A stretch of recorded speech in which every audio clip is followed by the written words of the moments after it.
So welcome back. I guess I just want to ask first if you can give me some thoughts on the last time that you were fighting Magomed.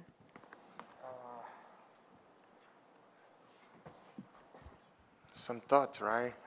Very upsetting, you know. The fight I was liking and enjoying the fight, and I was landing my shots, picking my shot. I was like seeing what's gonna land, what's not gonna. I was feeling the fight and enjoying, you know. And then he hit me on my belly. Then I fake a little that I feel. I risk the flying knee for. I take the result. Like I miss, and then he caught me, put me down because he caught me when I was flying, and then he put me in a really good position on the floor. He was holding my hand. I was very locked up. He was on top of me. And with technique, I released everything, and I was stunned up. I think he got dispirited, you know, because I was stunned up, and he was getting a little bit trouble when I was stunned up. And I took him down after, you know, because I was stunned. But he could wait for 1 second, you know. I think he got dispirited and just landed the knee. I want to finish this fight now because I don't want this guy back up. And then he landed a legal knee on my face. Was 100% intentional because you never throw nothing without intention when you fight, you know what I mean? And then the referee comes, the doctor comes, and as I said on the other interviews, like, we are fighters, very tough. We don't care if you broke an arm, if you get punched in the face, if you're bleeding. You want to keep fighting, moving forward, whatever. I want to keep fighting. This is what I want to do on that fight. I want to, no, let me fight. Because a lot of investment, a lot of good quality time that you lost with your family, with your, you know, a lot of commitment and discipline that you put so much hard work for that moment. And I was thinking about the fight's going to be no result, or going to be disqualified, or whatever going to happen. I don't want this. But the doctor and the referee have to come back, and he have to take a smart decision for you, because we're never going to take a smart decision. We always want to fight. I want to fight. Doesn't matter. I'm bleeding. I'm cutting. No. Let me fight because we're a fighter. But I'm glad today, because when I look back, I saw, like, after the fight, 1 week after the fight, I feel my neck locked up. I feel my collarbone a little bit inflamed and let a little look like it was broke, but it wasn't, just like swollen, no? So I received a big impact on my jaw, and it's like a car crash. And if I come back to the fight, I know I'm okay. Maybe no, 100% I'm gonna be in disadvantage because I absorb all of the energy already, you know. But we don't feel because we're tough and we want to keep going fighting. So I'm glad that the doctor and the referee took the smart decision for me on that time. But I'm not really happy because he should be punished with more serious, because if you never punish somebody when they do something against the rules, you're going to keep doing, you know. And if you're going to fight without rules, take all of the rules out. It's okay. Now we're going to soccer kick, we're going to punch in the back of the head, whatever it takes, because now I'm going to be ready for everything. I wasn't ready for that knee because I know he couldn't not give me a knee on the face because I was in that position. So if you have rules, you respect. If you don't have rules, I'm going to be ready because I wasn't ready for that. So it's not fair, you know. It sounds like you're saying that the doctor maybe made the right call. In the moment, I think a lot of fans were really upset with that doctor for that and other things that happened that night.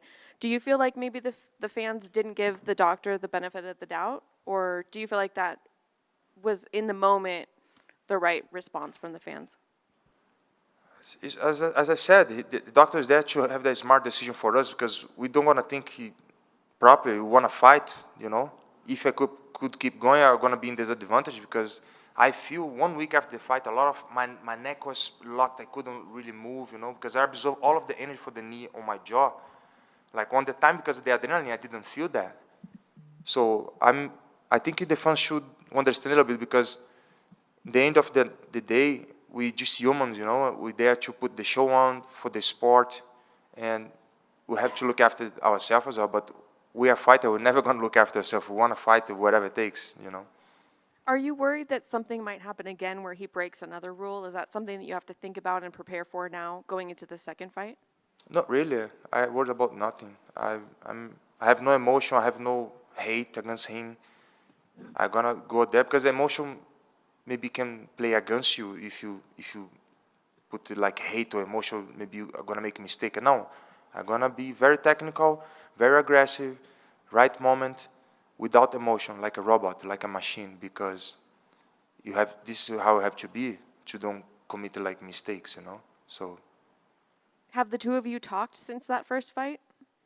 I met him last week on PI. It was okay, you know. Just say the winner here is gonna be the next champ, and then no, I'm gonna be the next champ. I'm gonna be the next champ. So that's it. Just a fun, playful banter. There's no real hatred between the Yeah. two of you. Yes. So, what did you learn in that first fight that maybe you weren't aware of, besides obviously the knee? But what was there? Is there anything that surprised you in those moments that you were able to share with him that first fight? Uh, I feel I have a little bit of experience. I feel his power. I feel his technique. So I know what I'm due this time now. I know I can release any technique that they put on me. I know I'm stronger than him. So it was a good feeling of his body, of the fight, of this distance, you know. So it was make me better fighter for this fight and more ready this time as well. And you don't have to tell us the game plan, obviously, but is it different than your first fight, you think? You're going to have a different game plan? The thing is, we prepare for the fight because we watch his fights, we know his pattern, what he like to do. So we simulate this for like many months, many weeks, a lot of sparring. So I'm ready for whatever he try to do. You know, if he take me down, if he tries striking, like I know his pattern, what's he gonna try to use against me. But I'm ready. Nothing changed much. We just prepare for the worst, you know. And then I'm ready. And maybe I put him down as well because you never saw him with his back on the floor, you know, what his behavior is. And I'm going to put pressure on him. Are you expecting to have to go the full 5 rounds with him, or you think you'll be able to get in and out pretty quick? I'm 100% sure if any of my good shot land, he's going to sleep. If I get his back, I'm going to make his sleep too. I'm going to choke him. So I always try to push and get the best of myself and to finish the fight as well. Like I don't like the referee decide the fight for me. It's so much hard work, like to somebody maybe take a wrong decision, you know.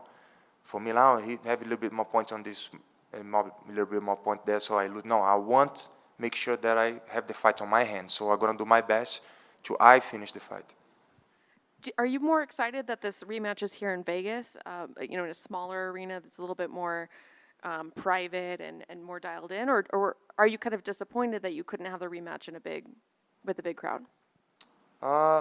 Yeah, I would like to. I like to fight for the crown, you know. But I'm happy that I'm here in Vegas, at least because the last fight he have all of the crown behind him because it was on the Muslim country, you know. I have nothing against the Muslim. It's just they're gonna cheer for their own people, you know. But I have a lot of Muslim followers and fans as well. But he is more neutral, you know. And I think I have the fans on my sides now, and I'm more excited here too because this fight is gonna be it's a very important fight for both of us, and I'm glad that we fight on the Apex as well because we can hear more the coaches if you need, you know, and it's gonna be more like effective for both of us. Like we're gonna be more focused on the fights, no many crowds, no many distractions around. You already mentioned it's an important fight for you, but is it also important because it's the first fight of the year and it kind of sets the tone for the rest of the year? Is there any pressure that you start the year out right? I never feel no pressure with nothing in life, and it's just one more day in the jungle for me. Last one for me. Did you make any New Year's resolutions or any goals for this year that you can share with us? Yeah, 100%. I want this year be the better year than the 2023. It was a great year for me. If he's 1% better, I'm already gaining, you know. I'm already winner. So I hopefully finish this year as a champion. And I'm excited too because my brother is going to do his first debut on April 6th. So I'm probably going to come back here to help him. Maybe I go to Russia to help him as well there. So I'm very excited for me, for my family, for my legacy. Hey Johnny, I was gonna ask you about your brother. How excited were you to know that he got signed last year, but now that he has his first UFC booked, how exciting is that? It's very excited. Like my little brother, you know. I put him on this path. No, I brought him from Brazil. I think it was 2018 or 17 to Southampton. He lived with me there. He started training there. He did a little bit amateur some like Muay Thai and boxing stuff, but he started getting like really serious training when I brought him there, you know. And I'm really glad because I give this opportunity for him. He loved this career. He loved his life now that his career path.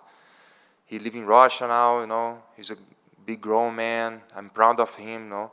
All of the hard work he put on. He have a lot of fights. He 11-0, undefeated, heavyweight, 26 years old. So have a bright future towards him. And I'm really proud that he's carried the Walker legacy name. Do you hope to fight on the same card as him, or would you be too nervous to fight on the same card as him? I'm never going to be nervous for nothing. And it's going to be really fun if you fight the same card. We can celebrate together. And then, you know, with this fight on Saturday, are you viewing it as a #1 contender fight? Like, you go out there and finish Magomed. Do you fight Alex Pereira for the title next? 100%. Like, I'm sure Ankalaev is the toughest guy now in the division. So this fight's going to decide who's going to be the next champion. Me. And then finally for me, in Abu Dhabi, the doctor didn't know that you were talking about the desert when you said that you were in the desert. Do you think the Las Vegas doctor will understand that you're in the desert here instead of Abu Dhabi? 100%. The desert is really cold right now, but yeah, we're still in the desert, Nevada desert. Thank you, Johnny, for taking the time. Just to talk about the rematches, we don't see you in part twos that often. With it being a rematch, is there any different preparation for someone you kind of already know, or does your team tweak a couple things and say, you know what, we missed this last time, this is perfect, now we can really get a perfect game plan for you? I think the difference is I have a little bit injury for the last fight, and I wasn't really confident. So now I'm 100% healthy, and I'm going to do better. The game plan, I wasn't really follow much. Like I was follow a little bit, you know, but I wasn't very effective. So now I have to do step by step and follow really the game plan, do what we've been training for, you know. And it's going to work really well because now I'm more confident and more healthy, and I'm more explosive, and my condition is great, you know. And a lot of time to prepare for this fight, for have kind of two camp training to beat one guy. So it's going to be great. Do you feel, you mentioned the crowd, everybody loves the crowd, but is there any comfort from coming to Vegas, kind of like a home, away from home? You've been at the Apex, you've been on the poster. Does that feel a little good to be the main event guy? Yeah, it feels better than the Middle East there because I was far away from home, way different time zone as well. And I've been here already. I fought here in the Apex, you know. I like Vegas. I like the weather. I adapt really quickly. And I think it's going to be a better advantage for me this time. And speaking of advantages, how do you separate your emotion in this one? Because I know you wanted the rematch to make this right, to justify the first one. You just kind of forget about it. But how do you keep just focus, really, to not want revenge so bad and be able to be Johnny Walker on Saturday? It's very simple. It's just something that I do. I just do. I separate. I don't let I control my feelings. I don't let this affect me. It's very simple. Everyone can do this, but people think it's difficult. Nothing is difficult. You just go and do. I separate my feelings and I feel nothing. I'm like there for a machine. I'm very professional. I do my best, you know, and I don't let nothing affect me. I appreciate it. In the cage, a fighting machine, outside dancing machine when you do the celebrations.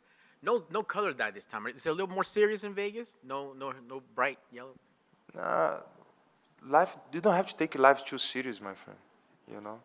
You have to have fun always and be happy. This is the most important thing, you know. Keep yourself positivity, you know, and work towards the light. Excellent. Well, welcome back. Let's have fun. Can't wait to see you on Saturday. Thank you very much. Thanks, sir. That's it. All right. Thank you.